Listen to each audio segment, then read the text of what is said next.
Breadmaster, and 10 years ago today, I was sat in my newly opened local game store in a what can generously be described as a papyrus cosplay, giving a deck profile on Chaos Synchro Dragons, a deck that had gripped my conscience at the time, and to this day still kind of does. That style of gameplay in Yu-Gi-Oh, although the game itself I maybe engage with a little bit less nowadays, Magic the Gathering, it maybe took a bit of my focus from there, is still one I find immensely compelling.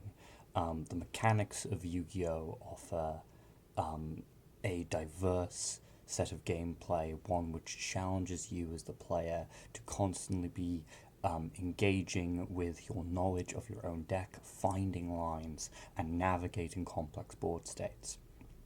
All very high agency and compelling gameplay. It's something that has stayed with me even through the decade that has passed since that June morning. So, I thought to commemorate such an occasion, I ought revisit the concept a little bit.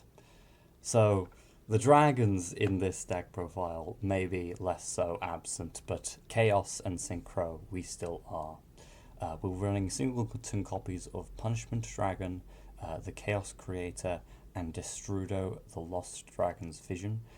These cards are here to facilitate various combos, which you may see in a replay that I'm going to show later.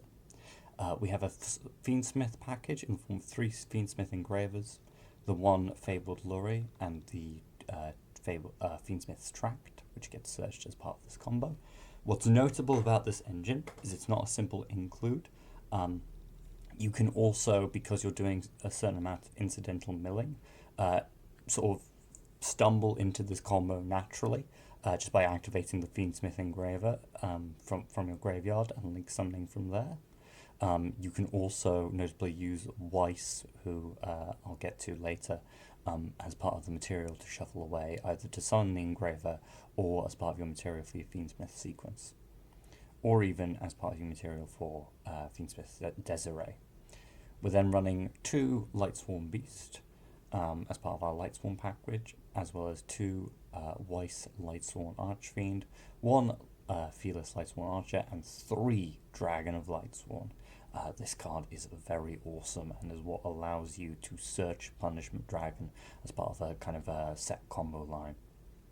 We're then running the 1 Tearlament Shrien, 2 copies of Tearlament's Rhinoheart, a Tearlament's Havness and a Tearlament's Mernley, as well as a singleton copy of King of the Swamp should we need it for our various fusion material things. We then also just run 3 Effect Veilers for disruption in the form of hand traps.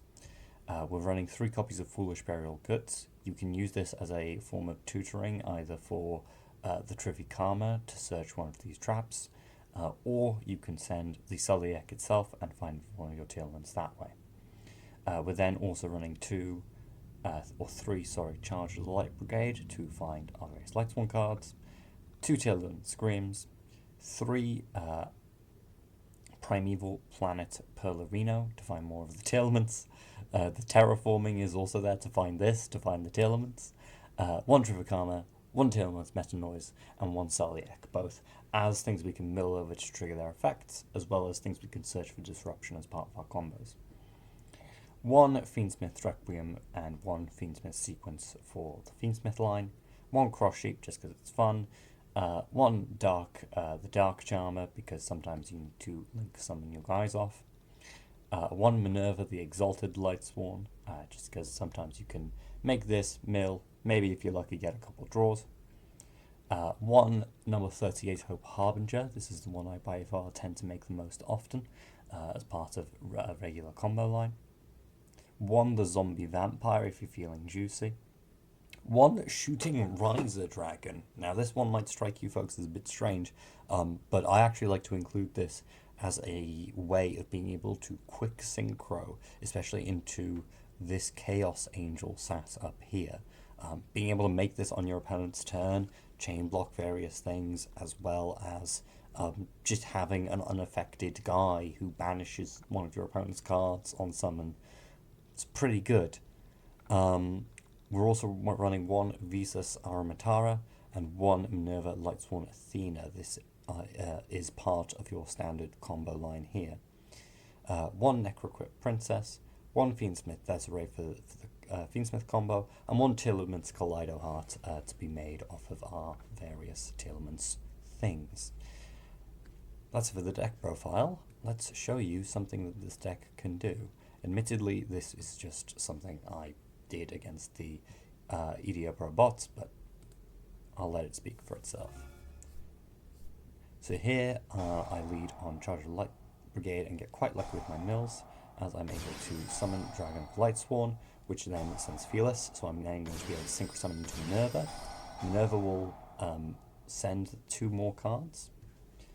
Of note as well, when the Dragon of Lightsworn got sent, we were able to search Punishment Dragon, which was our one of up top. We then send 2 more 4s to the bin, which can then res themselves to make our Visas Aramatara.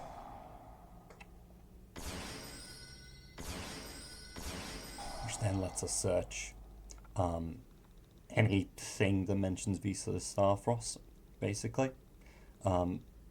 Prototypically, you might be searching Primeval Planet Pellerino, or something else that can let you search into your Telement stuff.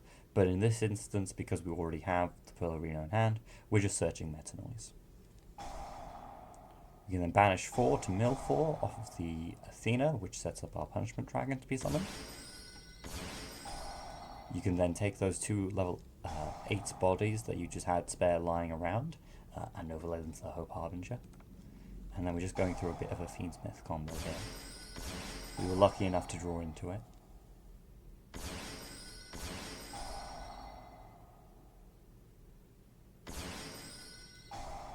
That Weiss coming in useful as well for that. You then also see the Destrudo came into play. Summon that off of its own effect to then make this Shooting Riser Dragon. And we also used one of our searches to find this Telemans Havness, which we are going to shotgun. So, Shooting Riser Dragon, very often I find its level modulation effect can be quite useful. There was a period of time with this deck where I was experimenting with Bestials. In particular, you could send King of the Swamp off of this effect to be able to use with your Telemans to substitute any name. That would leave this as a level 4, meaning you could summon a Bestial, which is itself a level 6 Dark. That plus the 4 makes your 10 for your full material Chaos Angel. But in this instance, you can just summon it, send nothing, and Telemans Havness is able to summon itself just off of your opponent, activating a monster effect. From here, Kashtira is going to do Kashtira things. We shotgun the Havness. They rip the wrong card out of our extra deck, lucky for us. We here decide to use Desiree to negate a couple of effects. We use the Hope Harbinger to negate the Theosis. They overlay for a Shangri-Era. We decide to respond with the Chaos Angel here to banish their thing. Of note here as well, you can keep extending should your opponent have more responses. We have the Meta Noise set, which sends a Telemans monster from deck to grave. So if they keep going, you can activate the Meta Noise, send a Telemans to then fusion summon your Kaleido Heart, which then spins a card on summon, as well as because you've shuffled something into your deck, the Primeval Planet Pellerino will trigger and pop a card. If you decide to pop your Punishment Dragon as a response as well, before you decide to make the Kaleido Heart, that does still trigger the Pellerino, because a Telemans monster is being returned to your deck from your graveyard. But from here, Kashtira didn't have much to do. And we kill with our big dragons. So, that's more or less the deck. I suppose I will see you folks in 2036 or something like that. I hope the decade fares as well for you as it has for me. Take care, folks.